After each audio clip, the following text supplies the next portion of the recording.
Buenas noches, buenas tardes a todos. Un gusto volver a estar un viernes más compartiendo de Levítico y en este caso el capítulo 9. En cuanto a tu pregunta, Marcos, ¿cuáles son estos sacrificios? Dice Reina Valera 1960, expiación, holocausto y sí, luego también se habla del sacrificio de paz un poquito más adelante.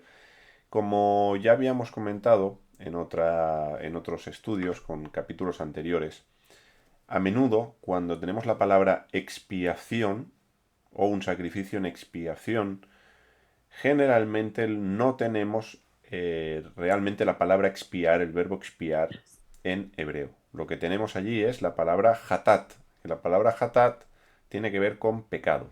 Es decir, sería una ofrenda por el pecado, por el hatat. Bien, eso sería en hebreo. Entonces, tenemos ofrenda por el pecado, un holocausto que sería Olá, una ofrenda de ascensión, y luego sacrificio de paz, o sacrificio de paces, que es el Zebach Shelamim. En los primeros capítulos de Levítico, del capítulo 1 en adelante, hasta el capítulo 6 aproximadamente, se nos va a explicar cada una de estas ofrendas. No solamente estas, sino que también se van a explicar las ofrendas que tienen que ver con el grano, que era la minjá, y las ofrendas que tenían que ver con Asham, que era una traducción así como ofrenda por la culpa. Bien, entonces, cada tipología de estas que tenemos aquí, en concreto estas tres, son de ofrendas de origen animal. Solo se aceptan para las ofrendas en el tabernáculo animales puros, no solo animales puros, sino animales además tamim, es decir, perfectos, íntegros, que no tuvieran daño y que además tuvieran cierto temperamento manso. Y dentro de todo esto solo teníamos el ganado menor y el ganado mayor. En cuanto a ganado mayor, ganado vacuno y diferentes tipos según fuera o bien un holocausto, o bien fuera un hatat, o bien fuera un zebach shelamim. Hay casos donde se puede ofrecer macho, hay casos donde se ofrece hembra, hay casos donde tiene que ser un becerro, hay casos como en este que vamos a ver que no es exactamente un becerro, lo mencionaremos en un momento y tiene que ver precisamente con Éxodo 32, un episodio que vivió Aarón en primera persona al pie del monte Sinai y en otro rango se ofrecían ovejas del ganado menor, ovejas o cabras. Bien, y ya en función de cada tipología de ofrenda, pues o era macho o era hembra, y se explica todo el procedimiento en cuanto al desollar la piel, al partir las partes, al confesar el pecado, al rociamiento de la sangre, al lugar donde tiene que ser degollado el animal, si la sangre tiene que entrar dentro del Mishkan, dentro del tabernáculo o no, si tiene que ser quemado fuera, o al menos parte tiene que ser quemado fuera, que tiene que ser consumido en el altar, en fin, todo esto ya se va detallando en cada uno de los capítulos tocantes a cada una de estas ofrendas en concreto.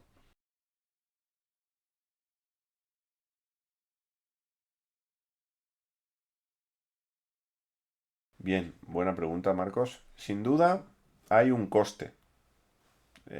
Pensemos que en la antigüedad esto que se está ofreciendo es precisamente, por un lado, el sustento, si hablamos del ganado menor, y si hablamos del ganado mayor, también es para sustento, porque en algunas ocasiones especiales se comía ternera, pero no tanto como sustento como mano de obra o maquinaria agrícola. Recordemos, son los bueyes los que tiran en el arado, etcétera. Entonces, para el transporte se pueden utilizar determinados animales también. En fin, la cuestión es que sin duda había un coste material para el que traía la ofrenda. Ahora bien, sí es cierto que la palabra sacrificio ha acabado derivando justamente lo que tú has dicho. Has puesto un muy buen ejemplo, ¿no? Es decir, algo que realmente implica una renuncia a un placer, a una preferencia personal o a una prioridad personal en pro de X. Entonces, eso lo asociamos a sacrificio. Y cuando la Biblia nos habla de sacrificio, nos vamos a esa vertiente que entiendo que procede del catolicismo. Porque el catolicismo, el sacrificio, lo vive muy, muy de esta forma, ¿no? Las mandas, los votos, se tiene que uno que sacrificar y tiene que hacer, incluso a veces, en algunos contextos, se tiene que hacer daño. Porque eso es un sacrificio. Si no hay dolor, si no duele, no, no es un sacrificio.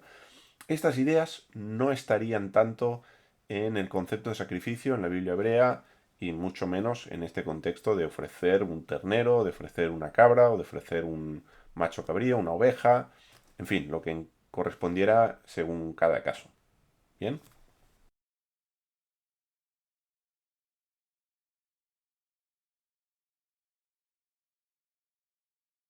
Aquí la palabra minja, en efecto, Eva, perdón, la palabra ofrenda que tenemos en las traducciones es la palabra minja. Y minja efectivamente hace referencia a esa ofrenda de grano. Que si había incienso, entonces se tomaba un puñado, efectivamente hace alusión a eso. La minja la tenéis en el capítulo 2 de Levítico. ¿Bien? En el capítulo 2, aunque dice ofrenda, volvemos a lo mismo. Todos son ofrendas, todos son corbán. Pero dentro de los korbanot, dentro de las ofrendas, una de ellas es la minja. Y la minja tiene que ver con una ofrenda del grano. Es como dice Marcos, la única ofrenda que tiene que ver con el ámbito cereal. Aunque es cierto que las ofrendas que eran de carne, ¿sí? De afuera un ganado mayor, ganado menor, iban acompañadas habitualmente de una minja. Y no solo de una minja, sino de una libación. Una libación de vino. Bien, entonces había una proporción de vino, una proporción de harina y la comida, el sólido, la carne, por decirlo así. ¿Vale? Habitualmente era todo un paquete, aunque de manera específica no se menciona en todos los textos esa proporción, pero lo vamos a ir viendo en otros textos del libro de Levítico, libro de Números, cuando se traen ofrendas, dice, y con cada carnero ofrecerás una efa de flor de harina y un loc de lo que fuera, ¿no? Normalmente vino. Entonces era como un paquete aunque no se mencione en todos los casos.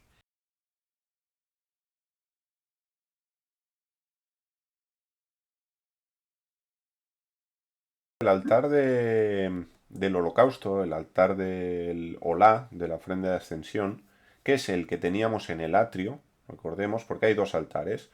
Uno que es de cobre, que está afuera, y ahí se sacrifican los animales, y luego está el altar del incienso, que está dentro, ¿bien? Justo delante del velo. Este altar de cobre, que era donde se sacrificaban los animales y donde se rociaba la sangre, tenía una rampa. Era un altar que estaba más o menos elevado. Bien, entonces normalmente la rampa para qué era? Para poder subir a los animales o para poder subir cuando subían con las porciones que tenían que quemar, no tropezarse. O sea, no había escalones. Además se prohíbe hacer gradas. Y había todo un tema con las gradas y todo un tema con la desnudez del sacerdote cuando subía esas gradas.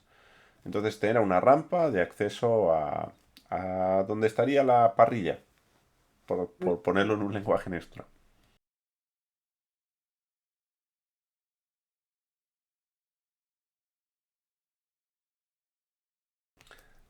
La traducción está bien.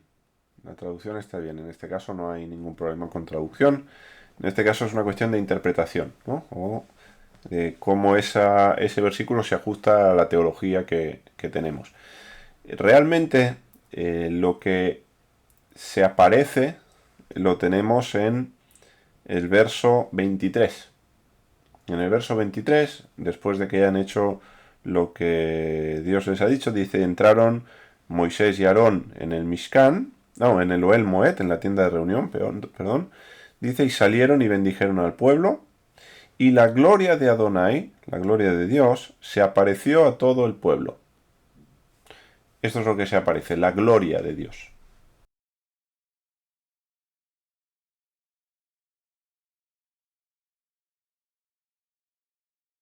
En lo que se tradujo es en lo que tenemos en el verso 24, cuando dice, y salió fuego de delante de Adonai y consumió el holocausto con las grosuras sobre el altar, y viéndolo todo el pueblo, alabaron y se postraron sobre sus rostros. Esto es lo que nos dice el relato, con lo cual hubo una manifestación de Dios, de alguna forma. Es lo que nos deja ver este texto. La gloria de Dios se manifestó. Normalmente tendría que ver por cronología, pero es posible que tenga que ver, si las cuentas no me fallan, con esa nube de gloria que se posó sobre el Mishkan. Eso lo tenemos, creo que al final de Éxodo, si mal no recuerdo. Sí, al final de Éxodo, en el capítulo 40. Sí, correcto. Tiene que ver con esto. Dice en el verso 34, Éxodo 40, 34, dice, y una nube cubrió la tienda de reunión, y la gloria de Adonai llenó el tabernáculo. Y no podía Moisés entrar en el tabernáculo porque la nube estaba sobre él y la gloria de Adonai lo llenaba. Entonces se tradujo en este caso en una nube, o al menos así lo expresan.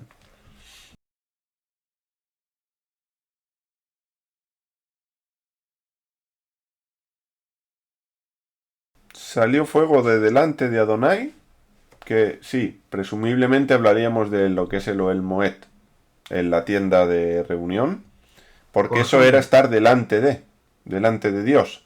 Entonces sale fuego de ahí, de alguna forma, no sé cómo, porque no tenemos registro y ni había YouTube en aquel momento, no había Instagram, no podían retransmitir nada, pero lo que nos dice es eso, salió fuego de delante de Adonai, de delante de su presencia, tenemos esa nube que cubrió todo, ¿sí? O sea, son elementos naturales, pero de una manera, digamos, que tiene una manifestación sobrenatural. Y eso es lo que la Biblia en estas partes llama la gloria de Dios. Esa sería la forma en la que la gloria de Dios se manifestó y la forma en la que vieron a Dios, no directamente, obvio, porque a Dios no lo ha visto nadie, sino que ven esa manifestación de Dios, para que entendernos.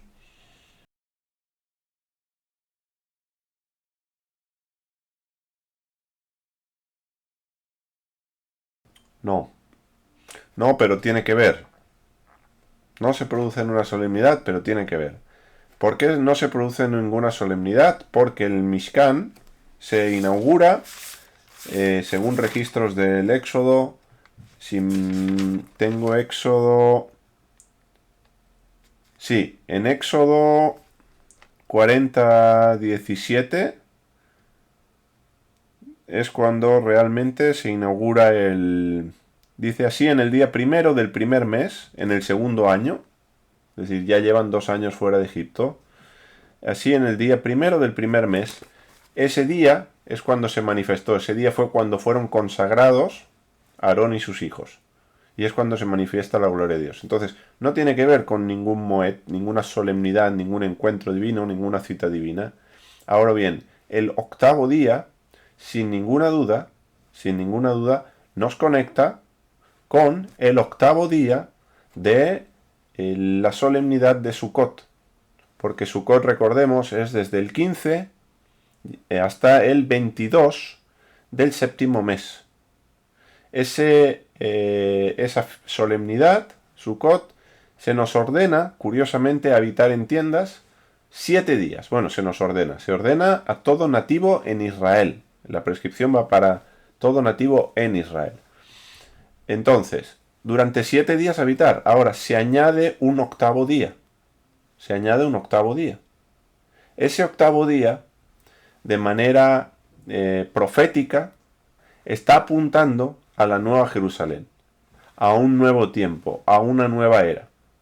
Entonces, no está conectado este octavo día con ninguna solemnidad por fecha, pero conceptualmente está conectado al octavo día de la fiesta de Sukkot o la solemnidad de Sukkot, el Shemini Atzeret, que se llama en hebreo, que es la octava asamblea, aunque la palabra Atzeret es particular, es muy curiosa que aparezca así porque no aparece la palabra asamblea que tenemos en otros textos.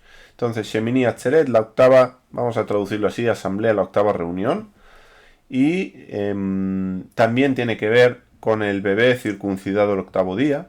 El varón recibía la señal al octavo día del nacimiento, entonces la señal del pacto. Y hay otros textos que nos hablan del octavo día. Todo eso apunta precisamente al fin de la era, al fin de este siglo presente y el inicio del siglo venidero, que es ese tiempo fuera del tiempo, que en Apocalipsis se nos habla de esa nueva Jerusalén, de cielos nuevos y tierra nueva. ¿Por qué? Porque si nos damos cuenta en la creación Génesis 1, o mejor dicho, la restauración, tenemos 7 días. Y esos 7 días coinciden con 7 milenios en la humanidad. Desde Adán hasta nuestros días y hasta el milenio, tenemos 7000 años. Esos corresponden a los 7 días de la restauración que tenemos en Génesis 1. Pero no tenemos un octavo día en Génesis. Es decir, la restauración no tiene un octavo día. Ese octavo día es cuando hemos resucitado, cuando ha habido el juicio, cuando desciende la nueva Jerusalén del cielo a la tierra, y ahí arranca un nuevo siglo, para decirlo en lenguaje bíblico. Siglo presente, siglo venidero. Entonces ahí vamos a tener siglo venidero, y esta consagración apunta a eso, juntamente con todos los octavos días que van apareciendo en la Biblia.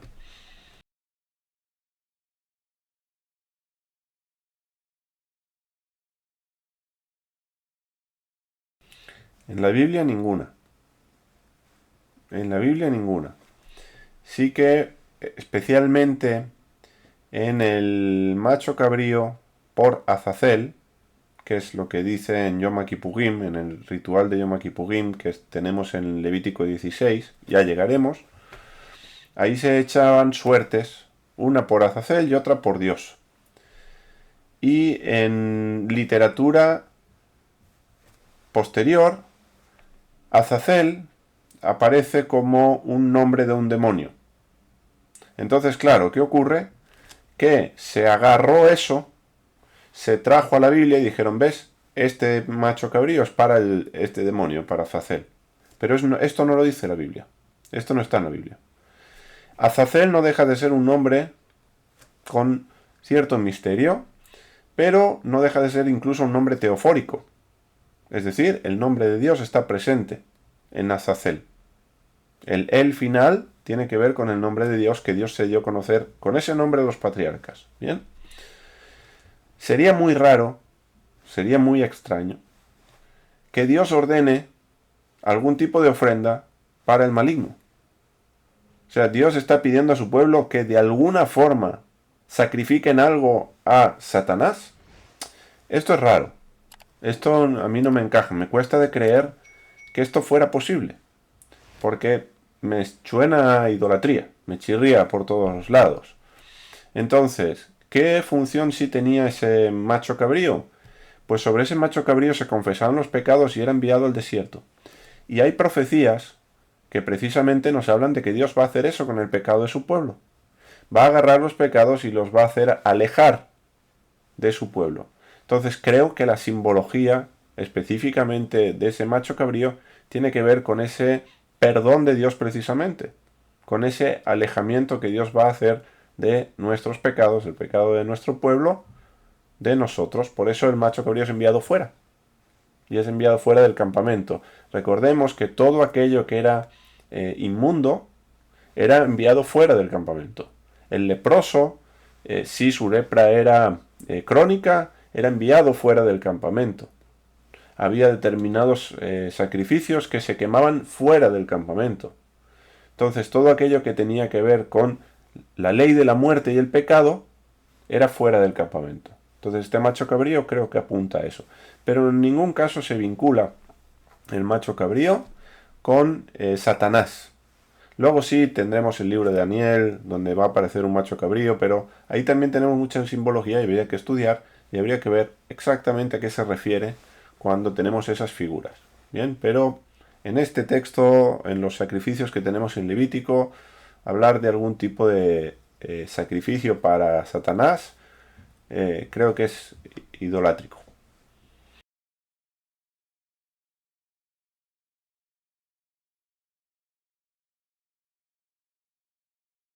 En el siglo venidero no lo creo. Ya cuando entremos a Nueva Jerusalén. Ahora bien, distinto sería el milenio. En el milenio, y si entendemos, y todo ese tema lo trato con mucho respeto, porque hay como muchas opiniones y no está como todo claro.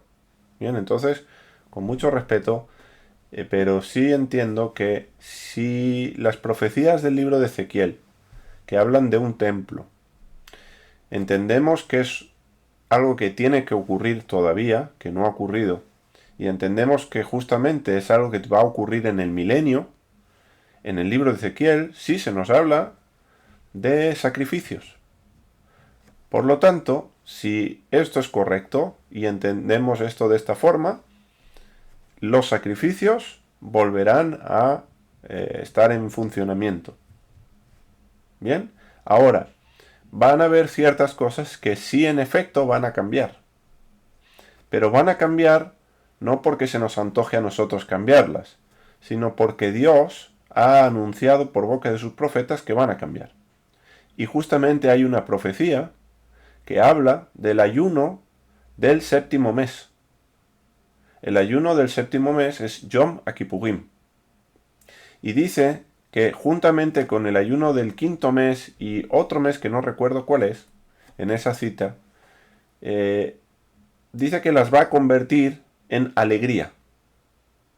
Entonces, entiendo que Yom Kippurim, por esa profecía, en el milenio ya no la vamos a tener. Y tiene sentido, porque Yom Kippurim, ¿para qué es? Para expiar el pecado de todo el pueblo. Entonces, si Yeshua está reinando, si se está obedeciendo a la Torá, no hará falta un Yom Kippurim. Y ese día, que es un día de ayuno, un día de afligir el alma, dice Dios que lo va a convertir en un día de alegría. ¿Por qué? Porque habremos recibido ya el perdón, ya será una realidad de alguna forma consumada en nuestra historia. Bien, entonces habrá cosas que vamos a tener y habrá cosas que no vamos a tener. Pero siempre con fundamento bíblico. Dios tiene que haberlo dicho de alguna forma, que se va a producir ese cambio. Si no, no tenemos ninguna autoridad, nosotros, ninguno de nosotros, ni ninguna persona tiene autoridad para decir esto ha cambiado. A menos que en la Biblia venga que cambia y lo diga Dios por boca de sus profetas. Porque dice un texto que no hará nada sin antes manifestarlo a sus profetas. Entonces, creo que nos da Dios una manera como un patrón para ver que sí y que no. Entonces, más o menos, esto es lo que puedo atisbar a día de hoy.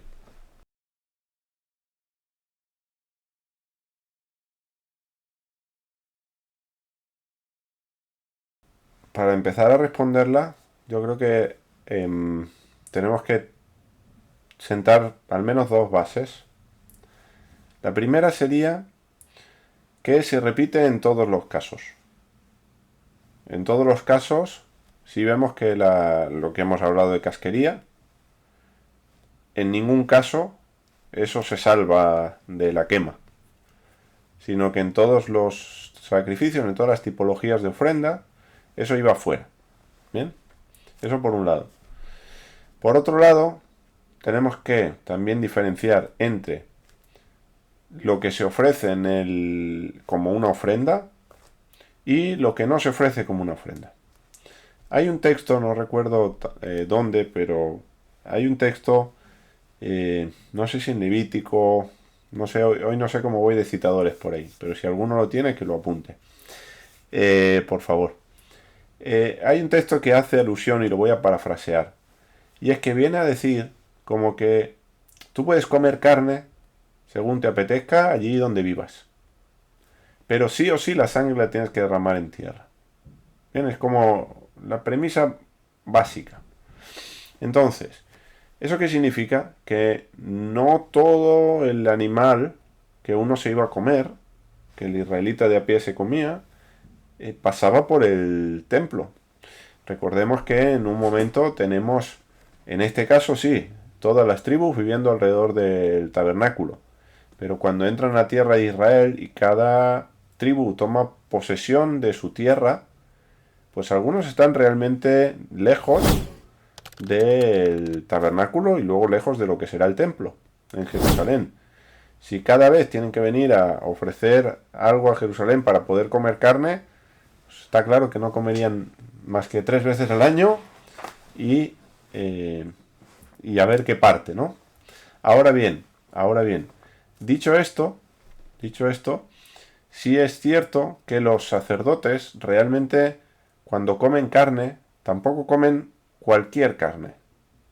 Hay unas porciones que eran específicas para ellos. Y esto también es significativo. Y habría que analizar, creo que son la espaldilla derecha y otra parte. No tengo ahora los textos, porque pues llevamos 8 capítulos, hoy el 9º, y ha sido mucha información de muchos sacrificios, de muchas tipologías, de muchas partes, pero la espaldilla derecha sí la tenemos, por ejemplo, en el capítulo 7, verso 33. Y justo abajo, mira, gracias a Dios, tenemos justo abajo, dice, porque he tomado de los sacrificios de paz de los hijos de Israel el pecho que se mece y la espaldilla elevada en ofrenda, y lo ha dado a Aarón. Es decir, esto era realmente lo que cogían de carne los sacerdotes. Así que si nos tuviéramos que ceñir a la carne que comían los sacerdotes o a las partes que comían de los animales, serían estas. Y no de todos los animales. Recordemos que, y esto también hay que verlo. ¿Por qué? Porque la carne que comen en el tabernáculo, en el Mishkan, en la habitación de Dios, es simplemente carne del ganado mayor y del ganado menor. Ahora bien, esta no es la única carne permitida por la Torá. La Torá permite cualquier carne mientras el animal reúna 2 requisitos, y es que tenga la pezuña hendida y rumía. Si tiene la pezuña hendida y rumía, esa carne es comestible.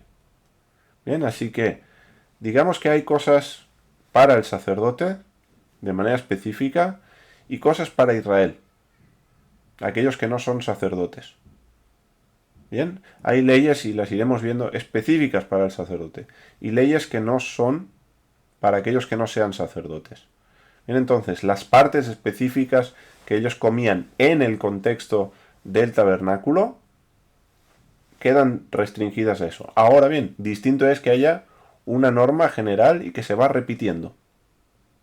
Bien, eso sería. Y lo de la grasa no lo dice, lo digo porque lo has mencionado también, para que tengamos, hay un texto que lo menciona específicamente. Y dice, ninguna grasa comeréis. Es decir, lo extiende al pueblo de Israel. No se queda para solamente los sacerdotes. Entonces sí hay que hacer un poco de diferencia de qué cosas son para los sacerdotes y qué cosas son para el lego, para el resto del pueblo.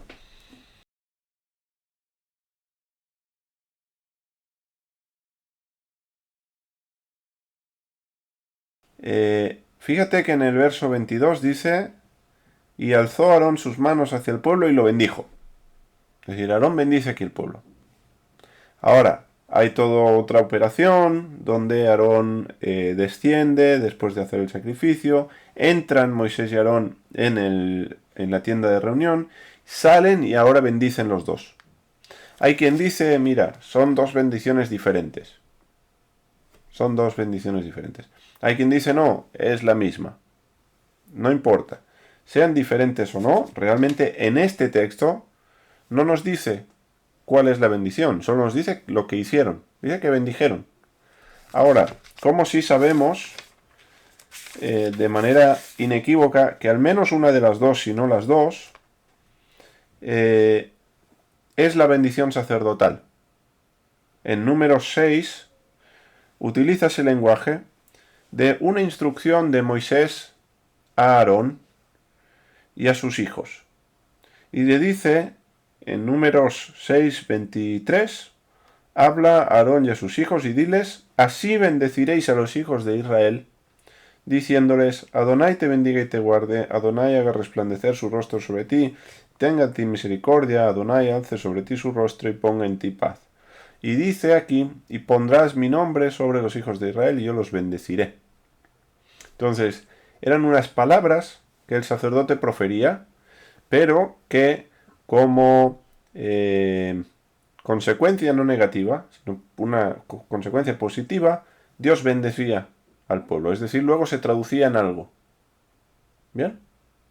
Pero no en el momento necesariamente en el que se pronuncian esas palabras. Y aprovecho, porque yo sé que hay mucha gente que le gusta la bendición sacerdotal y que le gusta decirla y le gusta bendecir a sus hijos. A mí me gusta bendecir a mis hijos con estas palabras, a mi esposa, conocemos gente que la utilizan estas palabras, pero si estuviera todo restaurado, no podríamos usarlas, porque son una bendición que tiene que proferir Aarón y sus hijos.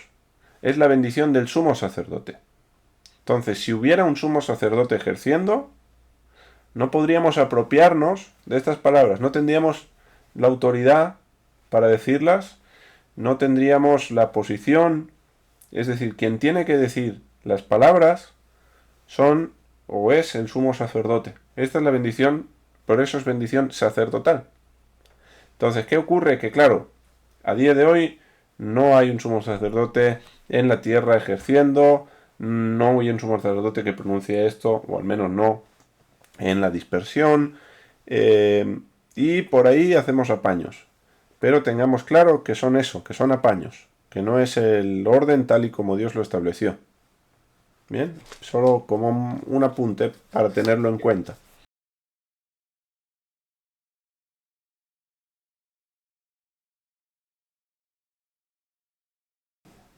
Podemos tener algo en este texto, que tal vez no tengamos en otros, o haya cosas en otros que no tengamos en este. En este caso, independientemente se hable o no, habría que ver y recordar, porque ahora mismo no me acuerdo, de qué menciona exactamente en las otras partes. Ahora bien, tengamos en cuenta una cosa. El hígado en el antiguo Próximo Oriente, uno de los usos que se le daba al hígado era para hacer pronósticos, para hacer adivinación. No como comida tampoco. Con lo cual, yo no sé por qué. Yo no sé por qué comemos eso. Pero también tenemos que tener en cuenta, creo que lo dijiste tú, Marcos, en un estudio. Al final hablamos de filtros del cuerpo. Entonces, comerse filtros no le veo mucho sentido. Ya por sentido común, por lógica. ¿No? Volvemos un poco. Yo creo que aquí estamos, porque siempre que aparece el tema de la comida, siempre hay preguntas, ¿no? Yo creo que una primera fase, no sé si todos la hemos pasado, pero si no, bueno, nadie se asuste. Pero yo creo que todos, la primera fase fue el cerdo. Cuando uno le dicen que en la Biblia, mira, Dios no quiere que comas esto. ¡Ay, el cerdo! ¡Y el cerdo! Y parece que nos van a quitar la vida. El jamón. Cuando el jamón, claro, y el jamón y lo que no es el jamón, y las Y manitas después, y y la después, oreja, y después el marisco. y después el marisco, y dices, ay Dios mío, ¿y qué no me va a dejar Dios? No voy a comer nada, voy a morirme de hambre. Y es como una primera etapa. A través de las ofrendas hay una segunda etapa. Me voy dando cuenta a raíz de estos estudios, porque la reacción es, pero ¿y esto? Vuelve a aparecer lo mismo o parecido, al menos, que nos pasaba con la primera etapa, con otras cosas. Entonces, realmente no nos vamos a quedar sin comer. Hay comida más que suficiente. Dios nos permite, hay un menú muy amplio. Y también luego apliquemos sentido común. Uno de los propósitos que tiene el comer como Dios manda es, y esto lo digo porque está en el texto, hay otros propósitos, pero otros propósitos que deducimos, no porque los diga tal cual Dios en la Biblia, pero se deducen, obviamente, ¿no? Si tú no comes carroñeros, pues obvio que vas a estar mejor, vas a tener mejor estado de salud, eso va a repercutir en tu salud, porque hay ciertas toxinas que ellos tienen o venenos que a ellos no les daña, pero que se quedan en su carne, que si tú te lo comes a ti te hace daño. Entonces, Dios nos quiere guardar, nos quiere cuidar, nos quiere sanos. Sí, eso es cierto. Eso sería una implicación lógica que se deriva de qué alimentos nos deja comer Dios de alguna forma. Entonces, siguiendo esa lógica, lo que Dios quiere para nosotros es bueno. Es que estemos sanos, es que lo que comamos realmente sea de bien para nuestro cuerpo. Ahora, ¿qué si dice la Biblia? ¿Qué si dice justamente Levítico 11 que llegaremos y volveremos a hablar de la comida? Y está bien, hablaremos otra vez de la comida y ahí sí, porque no hay escapatoria. Ahí sí o sí va a tocar hablar de comida, pero ya vamos a ver que va a venir otra vuelta de tuerca, porque ya no son solo los animales, sino determinadas situaciones que tornan impuro un grano o que no lo tornan impuro. Y esto pocas veces se piensa, pero eso también es Torá, y eso también tiene que ver con la alimentación. Ahora, ¿qué dice el texto? Para que podáis discernir entre lo puro y lo impuro, entre lo santo y lo profano. Es decir, comer como Dios manda, según Dios mismo dice en su palabra, lo que trae es discernimiento. Y en este tiempo, y en los que vendrán, sin duda, el discernimiento va a ser algo imprescindible para el creyente. Vamos a necesitar discernimiento. Entonces, mejor comamos tan ajustado como podamos a lo que Dios nos pide. Entonces, todo lo demás, desechémoslo. Si tenemos duda, ante la duda, no lo comamos. Mejor no comerlo. ¿Por qué? Porque no proviene de fe lo que vamos a hacer. Entonces, mira, no te lo comas, porque hay, gracias a Dios, en la mayoría de nuestros contextos tenemos comida más que suficiente y podemos escoger. Y si no comemos esto, vamos a comer aquello. Entonces, como no aporta nada el hígado de entrada, aunque digan, no, sí aporta esto, sí, la carne de cerdo también aporta, según dicen. Pero como no realmente no sabemos qué aporta, o qué no aporta, o qué daña, mira, vamos a dejar eso a un lado, que son entrañas, que es casquería, que eso, vamos, yo nunca lo he comido, ni estando en Torá, ni estando sin Torá, porque no veo yo que eso sea comestible directamente. Entonces, mejor dejémoslo a un lado y ciñámonos a la otra cantidad de carne que sí podemos comer y que sabemos que no hay problema y vayamos adelante con eso. Así que ante la duda mejor reservarlo. Pero leer todos los textos y ver, porque puede aparecer un texto donde justamente lo diga, aunque no lo diga en Levítico 9.